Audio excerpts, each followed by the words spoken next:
Americans, law-abiding Americans' Second Amendment liberties. We said the Democrats' beef is with the Second Amendment. If you want to change the Second, you want to get rid of the Second Amendment, go try a constitutional amendment. See how far you get with that. But instead, no, you come with these pieces of legislation. If this legislation becomes law, millions of firearms that Americans legally own today will be illegal. Under this bill, if you give one of those legally owned firearms to a family member or a friend or a neighbor, you could end up in federal prison for 5 years if you don't go through an FFL for a background check prior to letting your grandson use your firearm. Think about that. Millions of guns that fit the description of those outlined in this bill are in the homes of law-abiding Americans as we speak right now. This bill would send these lawful firearm owners to prison if they try to give a neighbor or sell them to a friend. Not only would this legislation strip Americans of their rights, but it would do nothing to make our communities safer. We know that because Democrats tried it before. They tried it with the, quote, assault weapons ban in 1994. And guess what? That ban was found to be ineffective in reducing violent crime.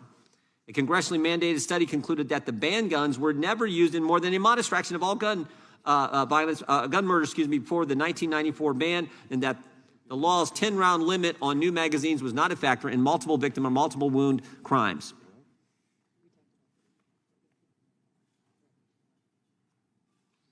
The bill before us today repeats the same assault weapon ban and limits new magazines to 15 rounds. Democrats know this legislation will not reduce violent crime or reduce the likelihood of mass shootings, but they are obsessed with attacking law-abiding Americans' Second Amendment liberties. For over 30 years, the Democrats have been running a propaganda campaign to make people believe that, quote, assault weapons are a specific class of firearms that no one needs to own. In reality, assault weapons is a message-tested phrase made up by the political class to advance its anti-gun agenda. In 1998, gun control advocates at the Violence Policy Center made up the term assault weapon to stoke fear and exploit public confusion about commonly owned rifles. These advocates stated that this confusion can only increase the chance of public support for restrictions on these weapons. Just last week, in a moment of candor, the Associated Press cautioned avoiding terms like assault weapon and assault rifle because they are highly politicized and convey little meaning about the actual functions of the weapon. Despite what gun control advocates claim, semi-automatic assault weapons are not designed to spray fire. They are not designed to be fired from the hip. They are not high-powered. They are not equipped with grenade launchers and rocket launchers, as some have said. The notion that adding certain accessories to an otherwise lawful rifle can somehow turn that rifle into an assault weapon is illogical and wrong. Proponents of gun control label standard capacity magazines sold with commonly owned firearms as, quote, high-capacity or large-capacity magazines. The overwhelming majority of magazines sold with rifles and handguns have the capacity to accommodate between 15 and 30 rounds of ammunition. Both semi-automatic assault weapons and large-capacity ammunition feeding devices have been used for self-defense purposes.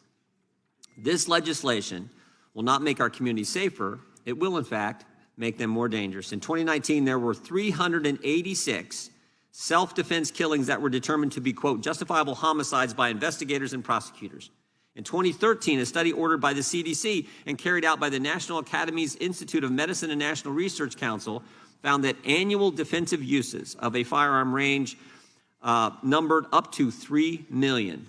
This number has likely gone up since then as more states have passed laws allowing law-abiding citizens to carry a concealed firearm. And most importantly, the very types of firearms we are discussing here today have been used in numerous self-defense situations just this year. On July 7th, 2022, a Florida homeowner fired his AK-47 style rifle when individuals forcibly entered his home. After the homeowner opened fire, the individuals immediately fled. When asked if the homeowner would face charges, Escambia County Sheriff Chip Simmons said, absolutely not. The homeowner is protecting himself, and in Florida and in Escambia County, you can protect yourself. On April 8th, 2022, a man in Melbourne, Florida, sitting at his truck, in his truck outside a friend's house, was confronted by an angry acquaintance who opened fire on him. The man grabbed his own handgun and shot back. When the handgun jammed, the man retrieved his AR-15 from his backseat and started shooting back. The man maintained defensive fire until the assailant ran away. Police were able to arrest and charge the assailant. No one was injured from receiving these grant funds. In fact, when Judiciary Republicans offered an amendment to preclude jurisdictions that defunded their police from receiving grant funds, the Democrats rejected it, and they rejected it unanimously. Faced with an election just over a month away, House Democrats now want to pretend they actually support law enforcement. The timing of this bill should tell you all you need to know about where Democrat priorities are. Democrats who are in full control of this body have had 2 years to show their support for law enforcement. Only now, when faced with an impending election, are Democrats beginning to feign support for our men and women in the blue.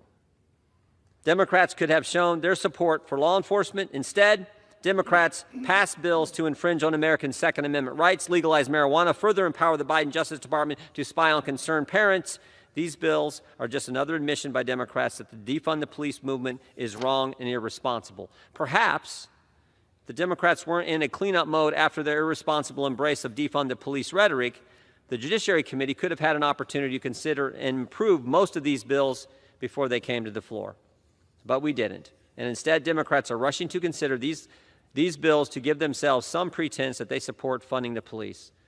No one's fooled. Americans know where Democrats really stand. Americans aren't buying the Democrats' revisionist history. They've seen years of Democrats embracing and supporting the radical defund the police movement. Americans know that the Democrats are the party of soaring crime and defunding the police. I urge opposition and reserve the balance of our time. Gentleman from Ohio reserves. Gentleman reserves. Gentleman from Ohio is recognized. Mr. Speaker, we don't give cover to anything. White nationalism is wrong. We've always said so. Everyone knows that. But I tell you who does give cover. When the chairman of the Judiciary Committee says that Antifa is a myth, that is giving cover. And that is a statement made by the chairman of the House Judiciary Committee. After we had testimony from FBI Director Wray talking about the dangers of Antifa, after the Attorney General Barr told us that Antifa was involved in instigating and participating in violent activity. Talk about giving cover.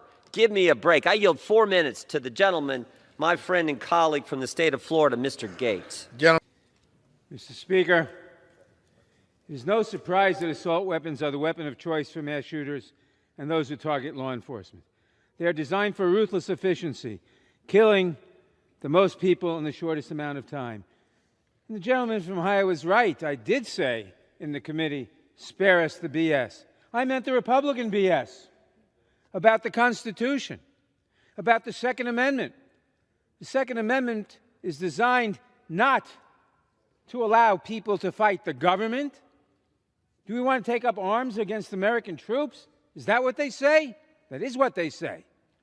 We saw what that did with the insurrection we had recently, and that was a mild case. No, the assault weapons, the Second Amendment is designed to allow for a well-regulated militia, which is to say in our day, the National Guard.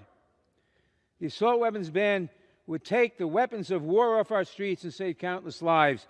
And that is why it is supported by all associations of police, by the American Federation of Teachers, the American College of Physicians, the American Public Health Association, the National Alliance to End Sexual Violence, the National Organization of Black Law Enforcement Executives, the Major Cities Police Chiefs Association. They know what they're doing. The assault weapons ban would take these weapons of war off our streets. It would prevent more of the Uvaldes, more of the Parklands, more of the Tree of Life synagogues. I urge all members to support this important legislation, and I yield back the balance of our time. Gentleman from Ohio yields back. The gentleman from New York is recognized. Mr. Speaker, this bill would bolster law enforcement across the country and improve public safety. And I think it's telling that people like Mr. Rutherford on the Republican side of the aisle helped craft this bill with people like Mr. Gottheimer on this side of the aisle. On the other hand, there are obviously a lot of Republicans like Mr. Jordan who want to defund the police, or at least defund small-town America police, by opposing this bill. So I urge all members to support small-town America, to support policing in small-town America by supporting this bill. And I yield back the balance of my time. Gentleman yields back. All time for debate has expired. Pursuant to House Resolution 1377, The previous question is ordered on the bill as amended. Thank you, Mr. Chairman. I think in your opening statement you used the term, you used the phrase Republicans opposed it, I think 7 times if I counted accurately. The reason we oppose it is because all those pieces of legislation were a direct violation of the Second Amendment. The right to keep and bear arms shall not be infringed. Plain and simple. It doesn't say the right to keep and bear muskets shall not be infringed. It doesn't say shall not be infringed unless Democrats say this weapon looks so scary we have to get rid of it. It doesn't say that at all. It says shall not be infringed. We said this in the last markup on legislation where the Democrats were trying to infringe on Americans, law-abiding American Second Amendment liberties. We said the Democrats' beef is with the Second Amendment. If you want to change the Second, you want to get rid of the Second Amendment, go try a constitutional amendment. See how far you get with that. But instead, no, you come with these pieces of legislation. If this legislation becomes law, millions of firearms that Americans legally own today will be illegal. Under this bill, if you give one of those legally owned firearms to a family member or a friend or a neighbor, you could end up in federal prison for 5 years if you don't go through an FFL for a background check prior to letting your grandson use your firearm. Think about that.